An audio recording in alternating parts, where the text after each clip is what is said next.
hope you're all having a super fantastic sparkling day.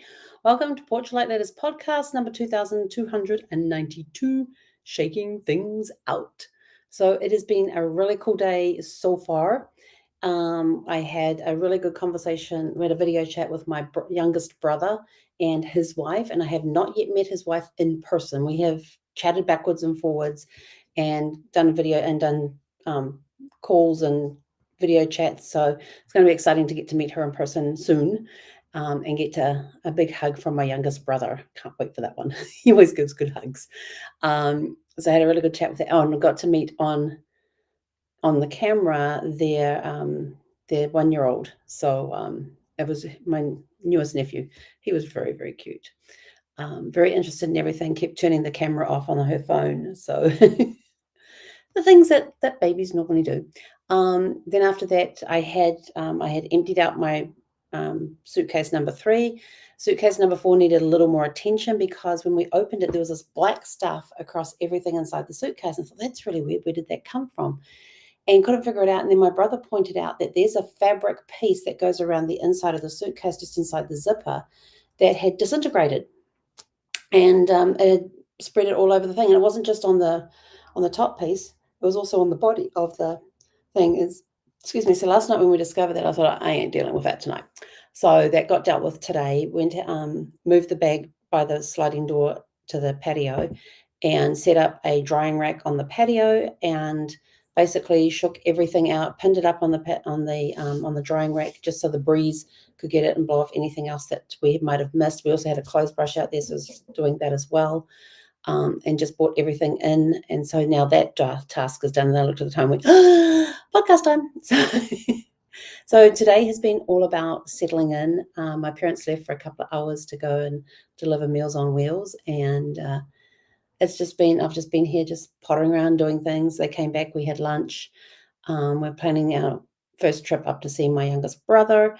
And so that's coming up. What else have we done? And then we've got errands to go and do. Like I have to go to the bank because they're changing the account that I have. They are closing that type of account and moving it to an all savings account, which I don't want because then I can't use the debit cards to get money from the account. So we need to go and talk to the bank about which account I will be switching to. And then getting new cards issued and all that sort of stuff as well. We're going to go via the thrift store, so get some hangers because I've run out of hangers and Mum doesn't have any more spare ones. So I'm going to go buy a bunch of hangers for my clothes. And then I'll get everything else hung up that needs to be hung up. But I've got one half of a suitcase left to unpack, which is my purple one. And it's a part that has like a side piece in it that's zipped closed. So usually used for like shoes and that sort of stuff. So I've got to just unpack that, and that might be where my stuff I'm looking for is sitting. But yeah, been able to get everything unpacked, put away. Well, most of it's put away. I just need hangers to get the rest of it away. But it's been slow. I will tell you this has been slow. The time has not been speeding like it was when I was in the US. I had totally lost track of time when I was getting stuff done. Stuff was taking longer than I thought it would take. And time was just like ticking by, which is why we were in such a rush with getting things done. Even though I was working hard and getting the stuff done, I was stressing out because time was flying by and it seemed to be running out. But here, the last couple of days, everything has slowed down greatly. I still feel like I'm on vacation, but tomorrow morning I'm getting up and I will be online at 9 a.m. in the morning, New Zealand time, for a 1 p.m. start Mountain time for work. So yeah, we're having to do all that time conversion thing, but all I know is I'm working 9 a.m. to 1 p.m. Tuesday through Saturday here in New Zealand, which covers my Monday through Friday 1 p.m. to 5 p.m. shift. That's all I know. And then I have to figure out the times when I'm doing the training, because on Thursdays and Fridays in the US, I do a training at 10 a.m. and another one at 9 a.m. and one on the Friday at 9 a.m. And the Friday one, I think, if I remember correctly, I've got to be up at I've got to be online by 5 in the morning. But that's not a problem because I usually wake up at 5 anyway. So that's just going to be a little earlier start on those days. And hopefully I won't wake my parents when I have to wake up at that time to get online. So we'll see how that goes. It's going to take an adjustment to get used to doing these new times, but it means in the afternoons I've got time to do client work. I've got time to do errands that I need to do.